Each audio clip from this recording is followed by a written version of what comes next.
Bolangizda yo ota-onangizda yo o'zingizda astigmatizm bor deb tashxis qo'yildi. Xuddi miyopiyaga o'xshash bo'ladi-yu, lekin bunda o'sha asosiy muammo cho'tkis bo'lmaydi. Bu glaukoma emas, bu katarakta emas. Ba'zi holatlarda ko'raman, bir qog'oz to'la lecheyni ko'raman. Qilmang aslo unaqa lecheyn foyda bermaydi sizga. Lekin Vizumaxda alhamdulillah hozir yosh chegarasi shoh pardagi holatiga, ko'zda ichi holatiga qarab chegarasi yo'q desam ishonasizmi? Chegarasi yo'q. 100 yoshda ham qilsa bo'ladi.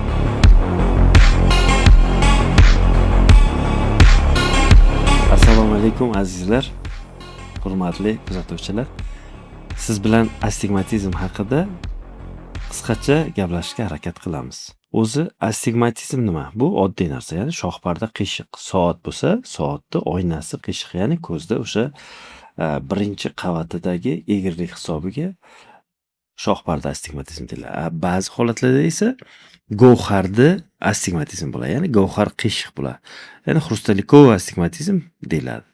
Birinchi aytganimiz bu, demak, Rogevichni astigmatizm, shohparda egrilik hisobiga. Ba'zi odamlarda ham shohparda, ham govhar egriligi bo'ladi. Bu ham Rogevichni, ham xrustalikovo astigmatizm deyiladi. Bolangizda yo ota-onangizda yo o'zingizda astigmatizm bor deb tashxis qo'yildi. Endi nima qilish kerak? Qo'rqish kerakmi? Aslo qo'rqish shart emas. Bu astigmatizm ko'rlikka olib keladigan kasallik emas umuman.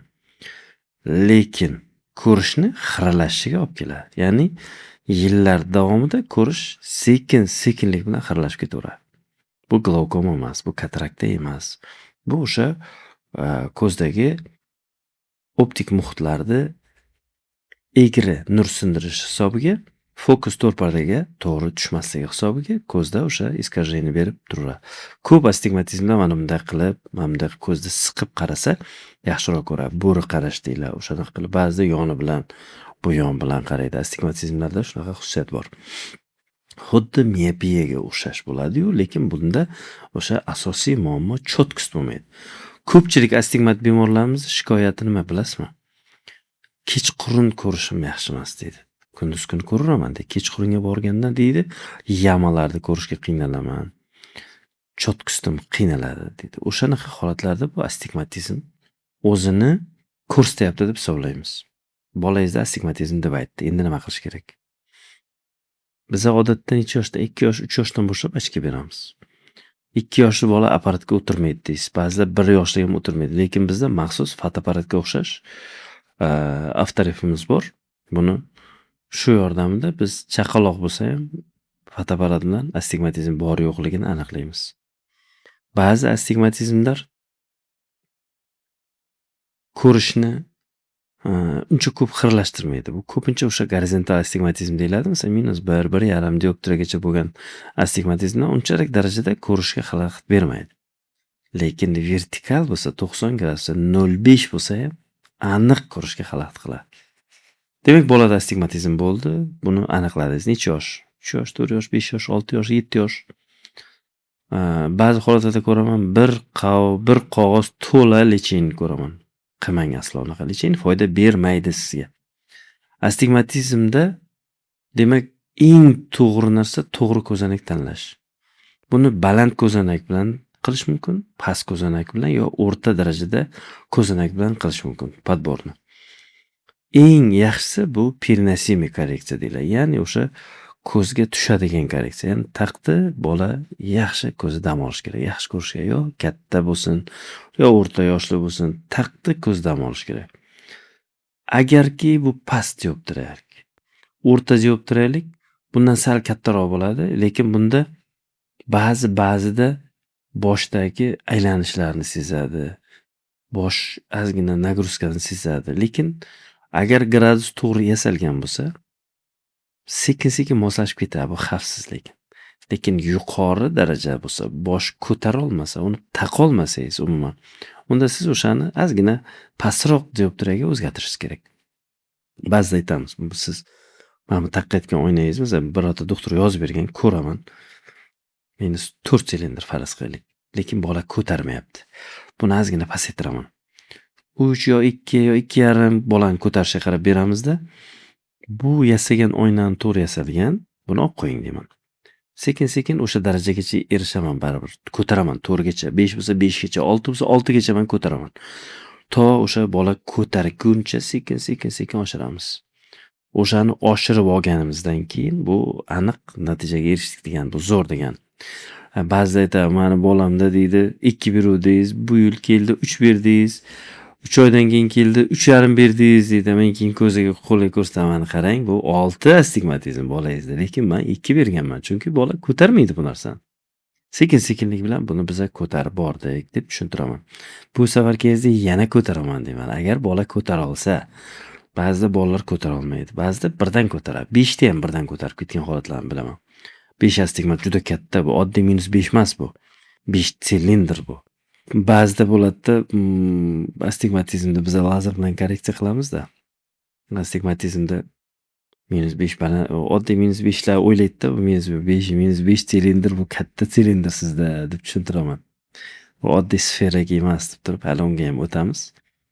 Demak, bolada shunaqangi astigmatizmlarni ko'rdingiz. Demak, birinchi qiladigan ishingiz qorachiq kengaytirib ko'zni ko'rish kerak, shohparda topografiya qilish kerak, обязательно. Lekin bola 5-6 yoshdan keyin topografiya qilamiz. Chunki bolalar o'tirmaydi topografiya apparatda. Unaqa portativniy fotoapparatga o'xshash topograflar afsuski yo'q. Bunda nima aniqlaymiz? Topografiyada biz shohpardani qiyshiqligini, kartinkasini ko'ra olamiz. Bu nimaga kerak bilasizmi? Bunda keratokonus degan, keratogolus degan bir kasalliklar bor.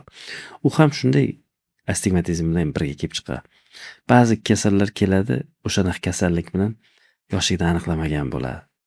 Asorat berib bo'lgandan keyin keladi.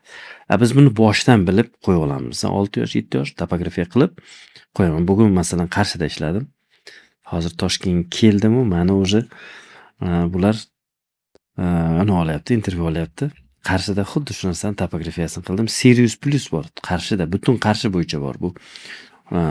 Hattoki Samarqandda ham Sirius Plus yo'q. Samarqand shahrida ham yo'q bunaqa apparat.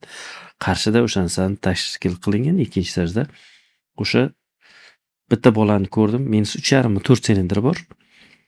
Ko'zanagini qilib berdim va topografiyasini qilib qo'ydim. Onasi aytdi, "Bu safarga emas, shu safar qilib bering" dedi. Shu safar qilib berdim, ko'rdim. Kasallik yo'q. Keratokonus yo'q. Endi xavotirim yo'q. Endi bola bilan to'liq shug'ullanaveraman. Diagnozimiz to'g'ri bo'ldi. O'shaning uchun topografiya qildirib qo'yishga bola yoshi yetgandan keyin. O'sha apparatda yaxshi o'tira olgandan keyin. Demak, bolada boshqa kasallik bo'lmasa, astigmatizmda demak ko'pincha ham uzoq, ham yaqinga bitta ochka bo'ladi. Ko'pincha bolalarda astigmatizmda shunaqa. Ikkinchi narsa lecheniya berilmaydi. Uchinchi narsa astigmatizmda kelib chiqishiga qaraladi. Astigmatizm tug'ma bo'ladi, orttirilgan bo'ladi. Adashmadingiz, orttirilgan bo'ladi. Ko'zni ko'p qichsa, ko'zni oynasini ezsa, aniq astigmatizm paydo bo'ladi. Astigmatizm o'smaydi deydi. Unaqa emas, astigmatizm ham o'sadi. Ko'zini qichaversa, astigmatizm 2, 3, 4, 5, 6 oshib ketaveradi. Ishonavering bu narsaga. Men bunaqa narsalarni ko'rganman. Kam uchraydi, lekin uchraydi. Ko'zni yaxshilab ish qilsa, sekin-sekin shohpardan qiyshaytiraveradi. Astigmatizmda miopiya paydo bo'lishi mumkin. Mumkin. Menda 2 ta bemorimni ko'rganman. Bu uchramaydigan narsa, почти что. Minus deylik 3 silindrlik bo'lgan bo'ladi, 3 sfera paydo bo'lgan. Tasavvur qilasizmi? Bunaqa narsa juda kamdan kam bo'lgan. Men 2 ta bemor ko'rganman. Minglab bemorlar ichida shu 2 ta bemorda shunaqa narsa ko'rganman. Astigmatizm yoshligidan nazoratga olgan holatda miopiya o'sgan, minus o'sgan holatini ko'rganman. Lekin aksariyati o'smaydi. Aksariyati kattalashmaydi. Aksariyati kichiklashmaydi. Astigmatizm kichiklashgan holatini ko'rmaganman.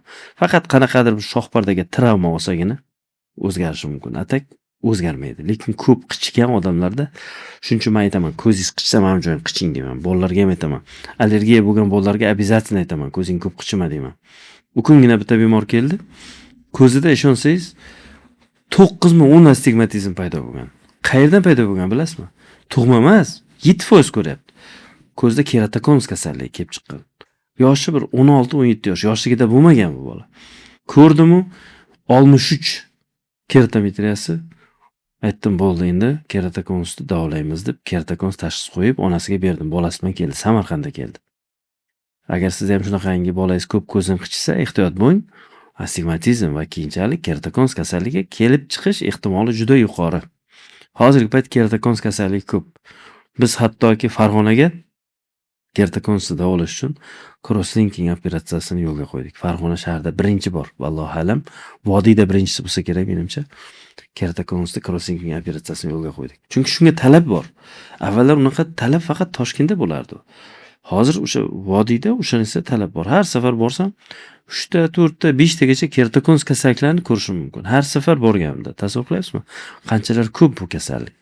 Ya'ni o'sha bolalar ko'zini qichib oynasini qiyshitib tashlayapti. Astigmatizmga keltirib chiqaryapti.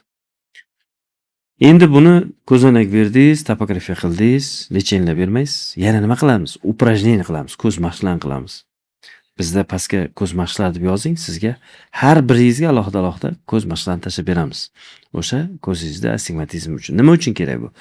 Ko'zni mashq qilib, fokusni yaxshilab biza ko'rishni 100% ga chiqarib olishimiz kerak. Ochkida ko'rishni 100% ga chiqarib olishimiz kerak. Ochkida ko'rishni 100% chiqarib oldik, bu qalpoqda osmonga oting degan. Chunki erta 18 yoshdan keyin 17 yoshdan keyin, 19 yoshdan keyin ko'z shakllantirib olgandan keyin biz lazer bilan korreksiya qilamiz. Hot plus bo'lsin, hot minus bo'lsin, albatta mashqlar qilishimiz kerak. Demak, biz ko'z mashqlarini berdik, ko'zoynaklar berdik. Endi nima? Ko'z bitta ko'zda bo'lsa-chi yoki ikkita ko'zda bo'lib turib ko'rish, maksimum ko'rish zo'r emas-a? Nima qilish kerak bu bolalarga? O'yin o'ynash kerak. Ochkin taqib oladi.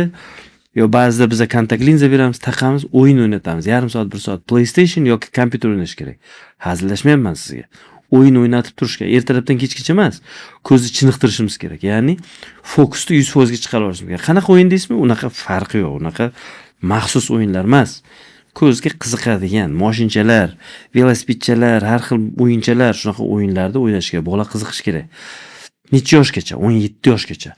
17 yoshgacha amblyopia ko'z dangasalikni davolash mumkin.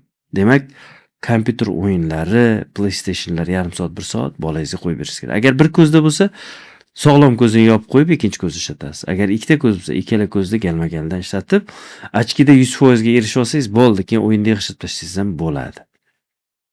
Demak, bu har qanaqa astigmatizmda bolalarga taalluqli. Endi kattalarda bo'lsa nima qilamiz?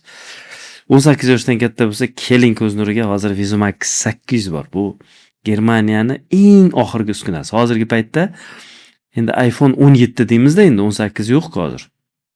Lekin Toshkentda bitta hozircha bizda ko'z nuri klinikasida o'sha bilan femtolisik operatsiyasini qilamiz.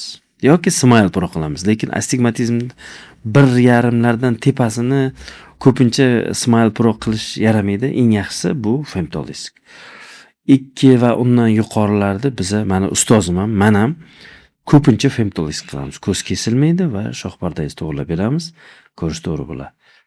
Agar shoh parda yupqa bo'lsa-chi, miyopiya bilan qo'shilib kelgan bo'lsa-chi, -8 ga -3, -9 ga -4, -10 ga -5. Nima qilish kerak? Agar shoh pardangiz qalinligi yupqa bo'lsa, qilib bo'lmasa, unda ICL qo'yishga harakat qilish kerak. Agar qalinliklari to'g'ri kelmasa, kameralari to'g'ri kelsa, go'xaringiz tiniq bo'lsa, unda go'xarni oldirib tashamang. ICL, ya'ni go'xaringiz olinmasdan go'xar qo'yiladi. Tiniq ko'rasiz, uzoqni, yaqinni bemalol ko'rasiz, maza qilasiz. Agar sizda shoh parda yupqa bo'lib, kameralar melka bo'lib, glaukoma kelib chiqish xavfi bo'lsa, go'xarlar katta bo'lsa, unda to'rik go'xar qo'yish kerak. Trifokal go'xarlar bor, uzoqni, yaqinni, o'rtani hamma yoqqa ko'rsatadi. Yoki EDOF go'xarlar bor, uzoq, o'rta masofani ko'rsatadi. Yoki monofokal toriklar bor, uzoqni ko'rsatadi, yaqinni, o'rtani ochki taqasiz. Yoki umuman go'xaringizni kerak bo'lsa almashtirib, keyin dekorreksiya lazer bilan korreksiya qilsa bo'ladi. Shunaqa yo'llari ham bor. Endi yosh katta, astigmatizm aniqlandi. Nima qilish kerak? Ochki taqsa bo'ladi, linza taqsa bo'ladi. Yoki hozir yuqoriga aytilgandek lazerni korreksiya qilsa bo'ladi. Men 46-yil, 47-yil bemorlarda bizning klinikada lazerni korreksiyalarini qilganmiz. Boshqa klinikalarda ham apparatiga qarab, kimda 40 yoshgacha, kimda 45 yoshgacha, lekin Vizumaxda alhamdulillah hozir o'sha yosh chegarasi shoh parda holatiga, ko'zning ichi holatiga qarab, chegarasi yo'q desam ishonasizmi? Chegarasi yo'q. 100 yoshda ham qilsa bo'ladi. Lazerni korreksiya amaliyotini. Demak, bu yosh kattalarga xos. Kerak bo'lgan paytda ochki beramiz. Ba'zida bular katarakta amaliyotini qilingan, lekin ozgina o'sha qanaqadir rashotdagi yoki qanaqadir shoh pardadagi muammolar tufayli Operatsiyadan keyin astigmatizm holati aniqlansa, undan ham qo'rqmang. Bizda buni ham lazerli korreksiya bilan korreksiya qilish imkoniyati bor. Yosh kattalarda xrustalik astigmatizm bo'lsa, buni gavhar qo'yganda yo'qolib ketadi. Agar ragivichdan astigmatizm bo'lib, ham kataraktasi bo'lsa, bunda demak to'rik gavharlar qo'yiladi. Yaqinni ko'radigan, uzoqni ko'radigan, yaqin, o'rta, uzoqni ko'radigan yoki uzoq va o'rtani ko'radigan maxsus gavharlar qo'yiladi. Ba'zida bitta etapda, ba'zida ikkita etapda yo lazerli korreksiya yo gavhar bilan korreksiya qilish mumkin. Astigmatizm ham xuddi shunaqa.